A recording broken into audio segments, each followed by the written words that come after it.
Alhamdulillahi Rabbil Alamin, as-salatu as-salamu ala man la nabiyya ba'da. Ne vëllezër folëm për ezanin, çështjet rreth ezanit, por dhe ikametit. Dhe ajo që ka ndjelur është të lexojmë hadithet që sjell autori El-Hafidh Abdul Ghaniu, Allahu mëshiroft, në librin e tij Umdatul Ahkam në lidhje me ezanin, për ta mbyllur kapitullin apo temën e ezanit nga kapitulli i namazit. Hadithi i parë që sjell autori është hadithi që përcjell sahabi nderuar Anas ibn Malik radhiyallahu ta'ala anhu, i cili thotë se u urdhërua Bilali që ta bëj çift ezanin dhe tek ikametin. Fjala e Enesit radhiyallahu anhu, u urdhërua Bilali. Çfarë kuptimi ka? Tregon që kjo fjalë ka gjykimin e hadithit të profetit alayhi salatu wassalam. Për faktin se u urdhërua Bilali. Kush është urdhëruesi? Profeti alayhi salatu wassalam. Por përse nuk u përmend? Sepse dihet. Thotë që të bëj çift ezanin dhe tek ikametin. Kuptimi me çift, fjalët dyshe. Dy herë ashhadu an la ilaha illallah, dy herë ashhadu anna Muhammadan Rasulullah, dy herë hayya ala salat, dy herë hayya ala falah, dy herë Allahu akbar, Allahu akbar. Pra, përgjithsisht e përgjithshmja e fjalëve dyshe, dhe nuk është kuptimi çdo fjalë e ezanit, sepse kemi 4 herë në ezanin e Bilalit tekbirin, dhe kemi një herë në fund fjalën e tauhidit, që është fjala la ilaha illallah. Dhe të bëj ikametin tek, përgjithsisht, dhe jo çdo fjalë të tij. Pra nuk është kuptimi një herë Allahu akbar në fillim. Ashhadu an la ilaha illallah, ashhadu Muhammadan Rasulullah, hayya ala salat, hayya ala falah, qad qamatis salat një herë, Allahu akbar një herë, la ilaha illallah një herë. Jo, nuk është ky kuptimi. Edhe pse në pamje të parë hadithit të tregon, nga dallojmë që nuk është kuptimi. Vepra e sahabëve e interpretuan këtë me veprën e tyre. Si e thërrej se ikametin Bilali, tek, cili është kuptimi me tek?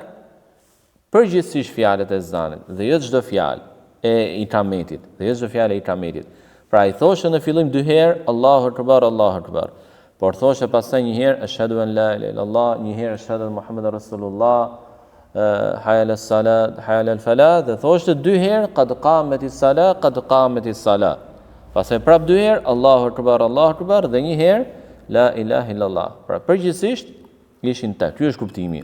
Dhe jo se çdo fjalë e ezanit të jetë çift, apo çdo fjalë e ikametit të jetë tek. Por e përgjithshmja.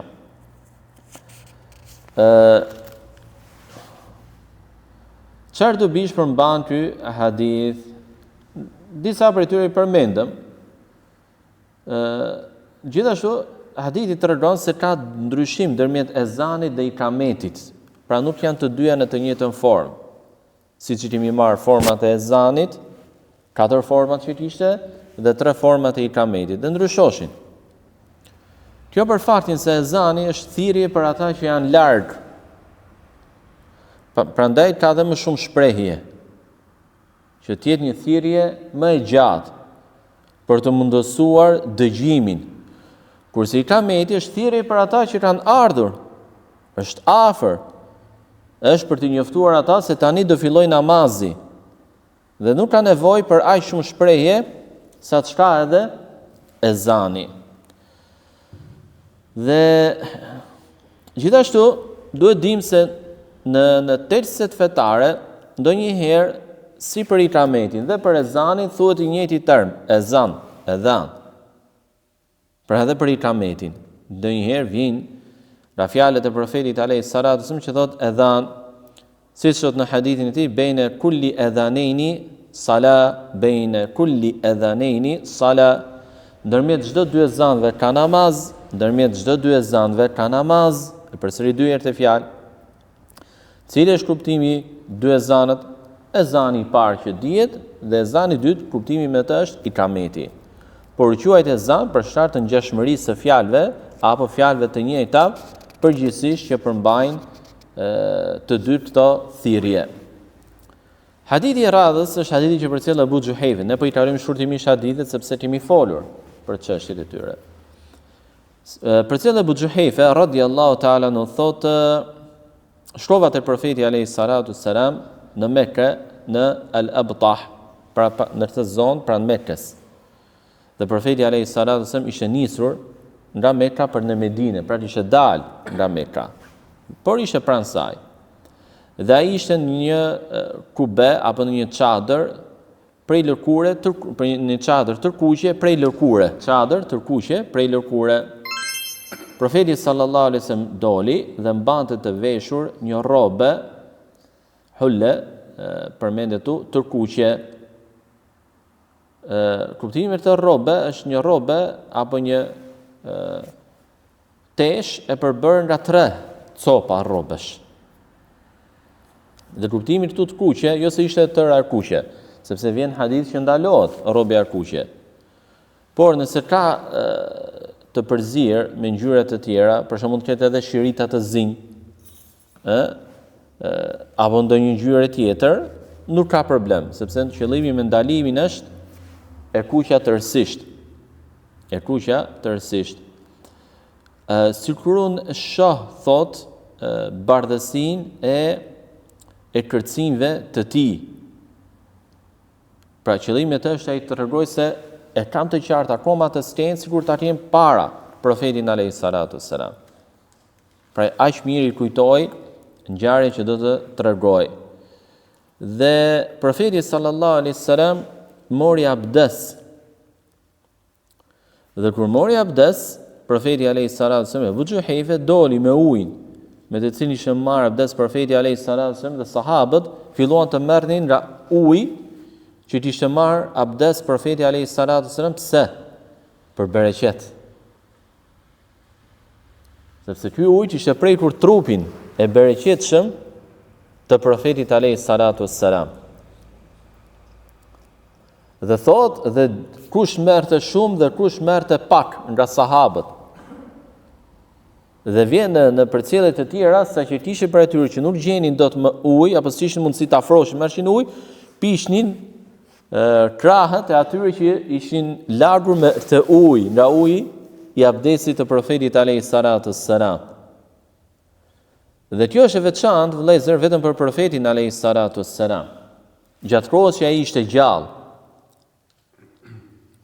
e vepronin këtë gjë sahabët.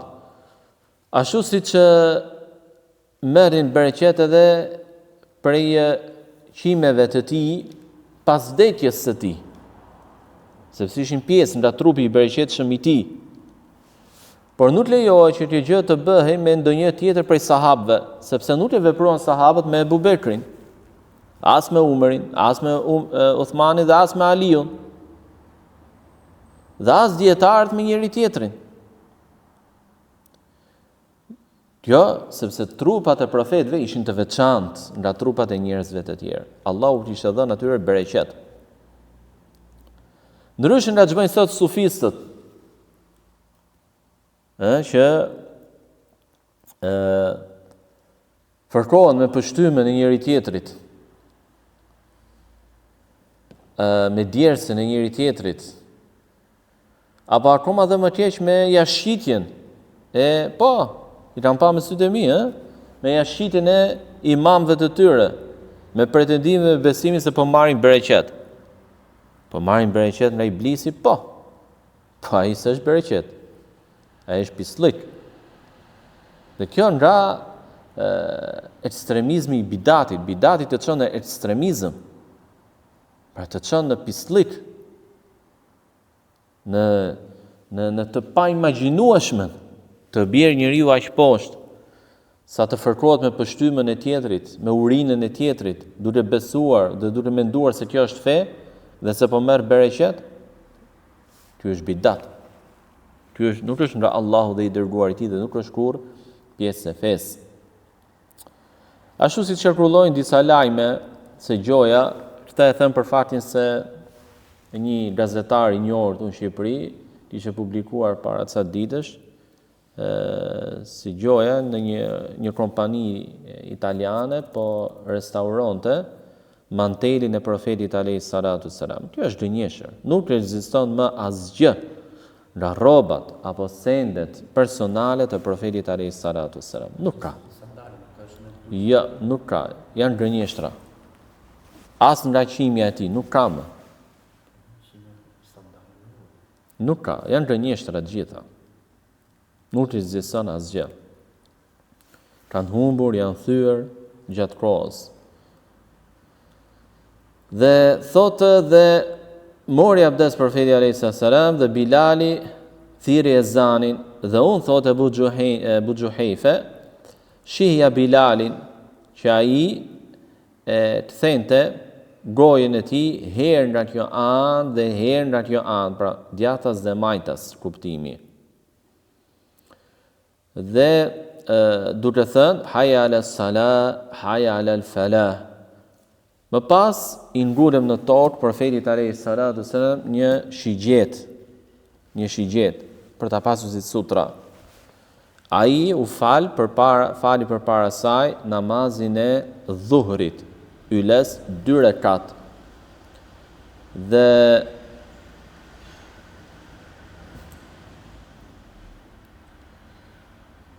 Dhe nëse para ti kalonte ndonjë gomar apo ndonjë qen, nuk ndalohej. Kush është kuptimi para ti? Përtej sutrës, jo ndërmjet ti dhe sutrës. Por para ti, pra si dikush nga ne për shembull, falet, vendos një shtrop, falet në natyrë për shembull, vendos një shtrop. Dhe edhe gjërat përtej shtropit para ti konsiderohen, por jo në gjykimin fetar, që të pengojnë namazin e tij apo të dëmtojnë namazin e tij. Prandaj çdo gjë që kalonte përpara tij nuk ndaloi. Pse? Sepse nuk ishte problem për namazin. Por ndalesa është ndërmjet falesit dhe sutrës së tij. Më pas fali ikindin po 2 rekat. Dhe vazhdoi të bëjë një gjë të tillë, pra t'i fali nga 2 rekat derisa u kthye në Medinë, derisa arriti në Medinë.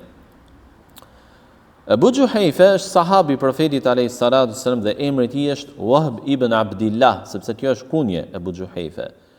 Dhe konsiderohet nga sahabët e vegjël. Kur ndroi jetë profeti alayhis salatu wassalam ishte adoleshent. Prandaj quhet nga sahabët e vegjël, siç ishte Abdullah ibn Umar, Abdullah ibn Abbas e të tjerë. Konsiderohen nga sahabët e vegjël në moshë. Në kuptimin që kur ndroi jetë profeti alayhis salatu wassalam ishin akoma shumë të rinj. Dhe gjithashtu punonte si ruajtës rendi në kohën e Aliut radhiyallahu ta'ala anhu. Pra si polic, me thënë në termat e sotëm sot. Kur Aliu radhiyallahu ta'ala anhu hypte në minber për të mbajtur hutben, ai qëndronte poshtë hutbes për ta mbrojtur nga rreziqet apo për të ndaluar të tjerët të hypnin në hutbe. Dhe sipas fjalës më të saktë të historianëve, Islam ka vdekur në vitin 74 të Hijrit. 74 të Hijrit. Pra na tregon neve në këtë hadith këtë ndodhi dhe e cila thotë tregon së pari ka një dobi në aspektin e akides, të uhidit. Thotë profeti alayhis salatu wasallam ishte në një tendë, në një çadër tërkuqe nga lëkura. Pse? Për të mbrojtur nga nxehti. Gjë që tregon që profeti alayhis salatu wasallam nuk ishte hyjnor, nuk ishte mbi njerëzor. Njëri, çfarë i dëmtonte të tjerët, e dëmtonte edhe atë. Dhe i merrte sebepet, shkaqet. Prandaj nga mbështetja e vërtetë dhe e saktë tek Allahu është që ti marrësh shkaqet dhe të mbështetesh tek ai. Ihris ala ma yanfa'uk wasta'in billah. Përpiqu për atë gjë që të bën dobi dhe kërkoj ndihmë Allahut. Pastaj mbështetju Allahut, pasi ke marrë shkaqet. Dhe nuk është nga mbështetja e tawakkuli vërtet që ti lësh shkaqet dhe ti mbështetesh Allahut. Dhe as nuk është nga mbështetja e plot, e vërtet dhe saktë tek Allahu nëse i mbështetesh shkaqeve, sebepeve. Është gabuar.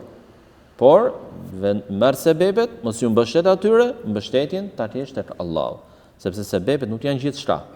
Pra nuk do të thotë që po prove sebepet do të arrish atë që kërkon. Për shembull, një burrë dhe një grua martohen, marrin sebepet që të kenë fëmijë, nuk kanë fëmijë. E kështu shembujt janë të shumtë. Dobia tjetër është se thot Ebu Gjuhejfe i pash dy kërcinë të bardhë të profetit alayhis salatu selam, gjë që tregon se kërcinë nuk janë auret, nuk janë pjesë e turpshme. Thotë shihja Bilalin kur thriste ezanin, të thehi nga kjo anë dhe nga kjo anë, pra djathtas dhe majtas, kur thonë të haja ala salat, pra kthehen të gojën e tij, jo trupin e tij, pra nuk kthehen tëri me trup, por trupi drejt dhe kthehen në këtë mënyrë. Lind pyetja, si ishte kthimi? Kthehej djathtas dhe thoshte haja ala salat, pastaj majtas dhe thoshte haja ala salatin tjetër, pastaj djathtas haja ala falah dhe majtas thoshte haja ala falahin tjetër, apo kuptimi është se djathtas thoshte dy herë haja ala salat dhe majtas thoshte dy herë haja ala falah. Shumica e dietarëve dhe ajo që veprohet më së shumti është kjo e dyta. Që përgjithsisht veprohet edhe tek ne. Pra që thot muezini dy herë djathtas haja ala salat dhe haja ala falah e thot nga ana e majt. Qartë inshallah?